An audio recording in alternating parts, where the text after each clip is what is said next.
Dios te bendiga. En esta hora vamos a continuar con nuestro estudio acerca de las profecías de Daniel y nos corresponde continuar con la última profecía de este libro, la cual contiene 3 capítulos, el 10, el 11 y el 12. Vamos a estudiar el número 11, que es el desarrollo de esta profecía. Ya vimos el 10, que es la introducción, el 11 el desarrollo y el 12 será la conclusión de esta última profecía del libro de Daniel. Vamos a ver este capítulo por versículos, versículo por versículo, siendo que es un capítulo muy extenso. Así que vamos a orar para entrar inmediatamente en el desarrollo de este tema, el capítulo 11 del libro de Daniel. Oramos. Eterno Dios y Padre, gracias por tu palabra. Danos sabiduría para entenderla, Señor, y para poderla enseñar a otros. En el nombre de Jesús, amén. Bien, vamos a comenzar con el versículo 2, porque el 1 no es algo que necesite interpretación. El 2 dice, Gabriel hablando, y ahora yo te mostraré la verdad.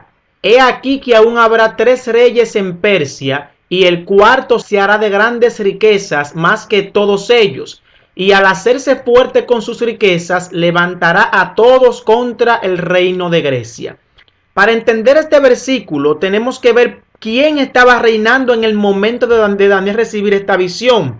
Y nos damos cuenta por el mismo capítulo 10 y 11 que quien está en el trono es el rey Ciro. Cuando el texto dice que habrá 4 reyes, se está refiriendo a 4 reyes después del actual. Y partiendo desde esa premisa, entonces entendemos que el primer rey de la serie de 4 que menciona aquí Gabriel en el versículo 2 es Cambises II. Cambises II, hijo de Ciro, para asegurarse el trono, asesinó a su hermano Esmerdis y él gobernó desde el año 530 hasta el año 522. El segundo rey de estos 4 fue Bardilla, o también conocido como Esmerdis. No era el hermano de Cambises, Esmerdis, puesto que Cambises lo asesinó. Este era uno que se hizo pasar por Esmerdis y gobernó desde el año 521 hasta el año 520. El tercer rey que se levantó de estos 4 fue Darío I Istapes, el persa. Este no estaba en la línea para el trono, pero por sus conquistas militares contra los rebeldes del gobierno central, incluyendo al falso Esmerdis, el que se hizo pasar por el hermano de Cambises para gobernar, fue declarado como rey del imperio y gobernó desde el 521 hasta el 486. Y el cuarto rey, el que la profecía dice que tendría grandes riquezas y que levantaría a todos contra el reino de Grecia, es uno famoso conocido como Jerjes el persa. Este era aquel rey que se casó con Esther del pueblo hebreo. Era muy rico y poseía un compuesto ejército por más de 40 naciones. Este rey gobernó desde el año 486 hasta el 465 a.C.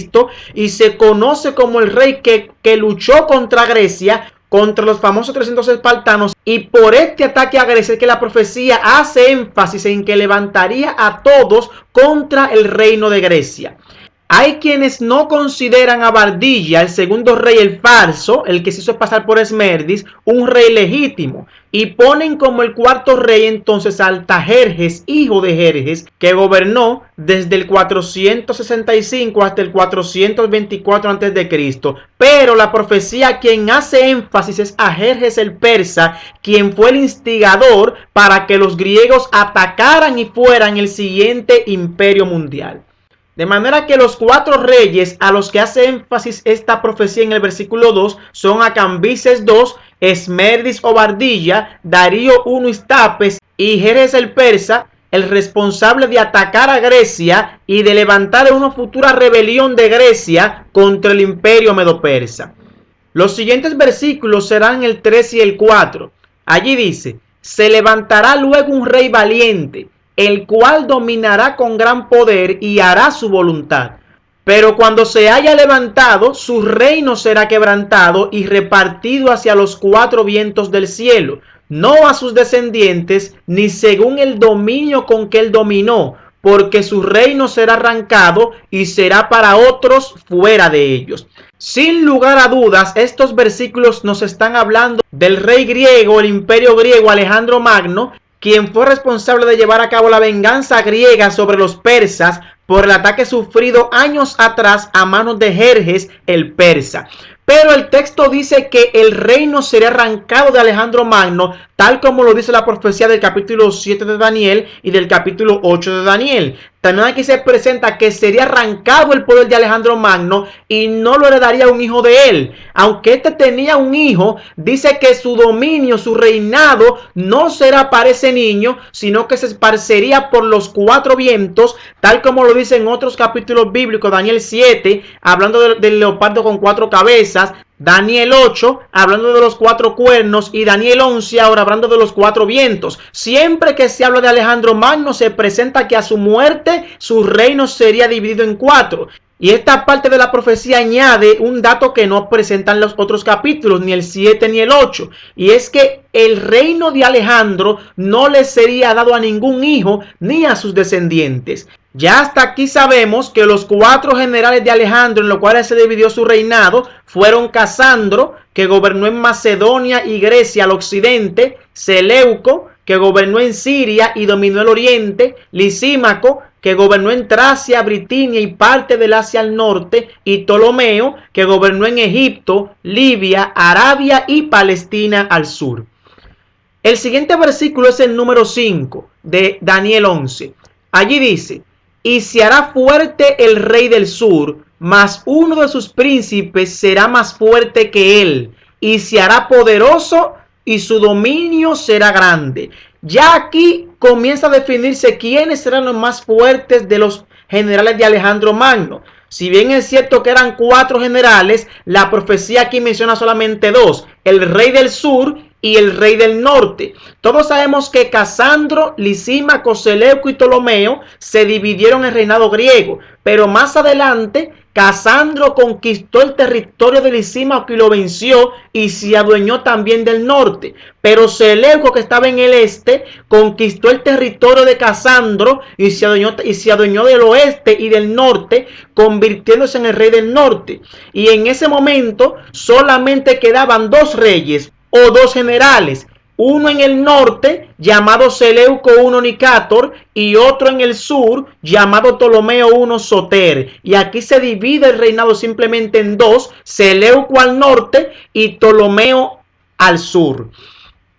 Ya el versículo 6 de Daniel dice: al cabo de años harán alianza, y la hija del rey del sur vendrá al rey del norte para hacer la paz. Pero ella no podrá retener la fuerza de su brazo, ni permanecerá él, ni su brazo, porque será entregado ella y los que la habían traído, asimismo su hijo y los que estaban de parte de ella en aquel tiempo.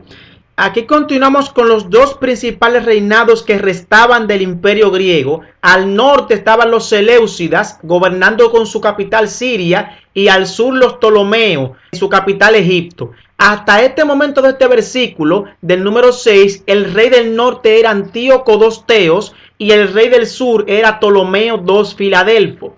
Lo primero que dice el texto es que la hija del rey del sur, o sea, la hija de Ptolomeo II Filadelfo, vendría para hacer la paz con el rey del norte, Antíoco II Teos.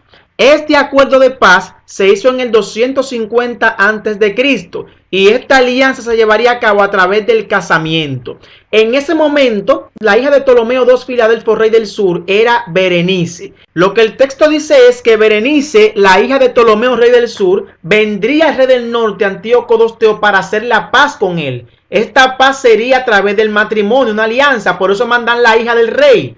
El problema era que hasta ese momento Antíoco II Teos, rey del norte, estaba casado con Laodice. Y para poderse casar con Berenice, debía divorciarse de Laodice. Y una vez divorciado de ella, como él lo hizo, entonces fue y se casó con Berenice, la hija del rey del sur, Ptolomeo II Filadelfo. Esta alianza sería exitosa por un tiempo y de hecho le nació un hijo fruto de este matrimonio, al que la profecía aquí llama la fuerza de su brazo. Pero esta alianza no estaba destinada a durar mucho, puesto que a la muerte de Ptolomeo Filadelfo, el papá de Berenice, vemos que Antíoco II Teos se divorcia de Berenice y vuelve y se casa con su antigua esposa Laodice. Pero había un problema. Laodice estaba amargada por lo que había hecho Antíoco Dosteo, su esposo. Se divorció de ella para casarse con otra. Entonces cuando se muere el papá de Berenice, viene y se divorcia de ella y se casa con ella otra vez. No, ella estaba amargada. ¿Y qué hizo ella? Asesinó a Antíoco Dosteo, rey del norte, que era su esposo. Asesinó a Berenice, la hija del rey del sur, Ptolomeo II Filadelfo, que ya había muerto. Asesinó al hijo que hubo entre Berenice y su esposo Antíoco Dosteo. Y asesinó a todo aquel que andaba con Berenice, tal como lo decía la profecía, que no podrá retener la fuerza de su brazo, ni permanecerá él, Antíoco, ni su brazo, el hijo, porque será entregada ella, Berenice, y los que la habían traído, asimismo su hijo, y los que estaban de parte de ella en aquel tiempo. Y a la muerte de Antíoco Dosteo se levanta un nuevo rey en el norte, Seleuco II Calínico. Esto es lo referente a este versículo número 6 de Daniel 11. El siguiente versículo o los siguientes versículos son Daniel 7 y 8. Pero un renuevo de sus raíces se levantará sobre su trono y vendrá con ejército contra el rey del norte y entrará en la fortaleza y hará en ellos a su arbitrio y predominará. Y aun a los dioses de ellos, sus imágenes fundidas y sus objetos preciosos de plata y de oro, llevará cautivos a Egipto y por años se mantendrá él contra el rey del norte. Lo que este texto nos dice es lo siguiente. Evidentemente la acción cometida por Laodice, asesinando a Berenice, a su hija, a todos los que asesinó del sur, traería consecuencias. Hasta este momento, el rey del norte, como quedamos en el versículo anterior, era Seleuco II Calínico. Y en el sur se levantaría un renuevo de sus raíces. ¿Las raíces de quién? De Berenice, que era quien había sido asesinada en el norte. Y se refería, cuando dice a sus raíces, a Ptolomeo III Evérgetes, el nuevo rey del sur, que era hermano de Berenice. ¿Qué hizo Ptolomeo? Ptolomeo reunió un gran ejército, atacó al norte a Seleuco II Calínico, asesinó a Laodice en venganza por lo sucedido y también se llevó 40,000 talentos de plata, rescató 2,500 imágenes de dioses egipcios que habían sido llevados al norte por la conquista hecha por Cambises. Y por este acto se le dio el sobrenombre a Ptolomeo III de Vérgetes, que significa el bienhechor. Esto es a lo que se refiere el texto cuando habla de que se levanta un renuevo de sus raíces y atacará al norte y hará con él como quiera y predominará y se llevará imágenes de sus ídolos y grandes riquezas. El versículo 9 es el siguiente en que estudiaremos y dice: así entrará en el reino del sur y volverá a su tierra. Este texto nos habla del intento de venganza que hizo el rey del norte, Seleuco II Calínico, contra el rey del sur, Ptolomeo III Evérgetes. Pero fue un intento fallido porque fue derrotado y tuvo que regresar a su tierra bañado en sangre por la derrota. Por eso dice el texto que así entrará en el reino del sur, pero volverá a su tierra porque sería derrotado. Los siguientes 3 versículos, desde el 10 hasta el 13, dicen lo siguiente: mas los hijos de aquel se airarán y reunirán multitud de grandes ejércitos, y vendrá apresuradamente e inundará y pasará adelante, y luego volverá y llevará la guerra hasta su fortaleza. Por lo cual se enfurecerá el rey del sur y saldrá y peleará contra el rey del norte y pondrá en campaña multitud grande, y toda aquella multitud será entregada en su mano.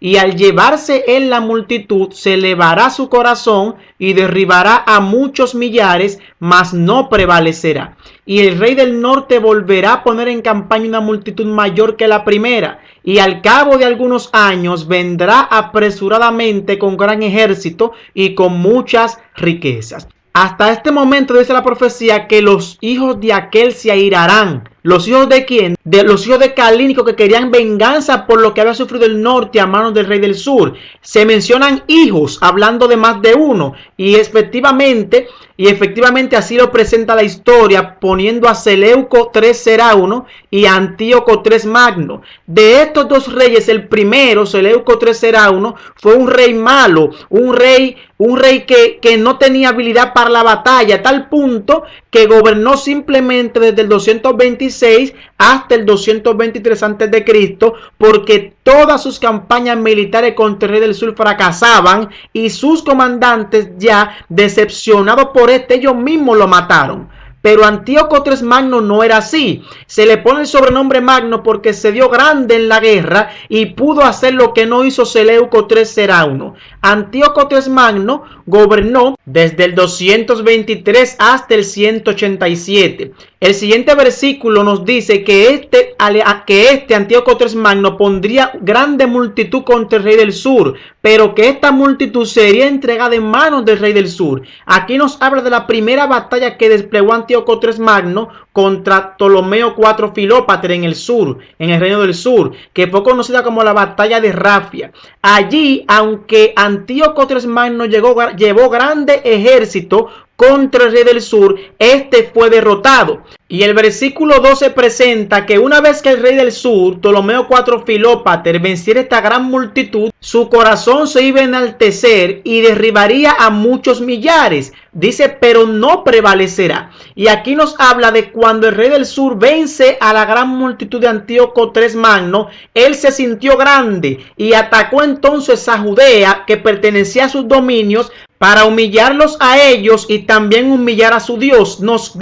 Dice la historia que este fue a Judea, a Jerusalén, y trató hasta de sacrificar en el altar, pero Jehová perturbó a Ptolomeo IV Filópater y lo sacaron casi medio muerto de Jerusalén, pero este no se quedó allí, sino que se llevó cautivo a millares de judíos, como dice la profecía, y trató de acabar con ellos en un coliseo poniendo a elefantes ebrios para que lo mataran. Pero los elefantes dirigieron su ira hacia la misma gente de Ptolomeo, y Ptolomeo, según dice, murió de una muerte misteriosa.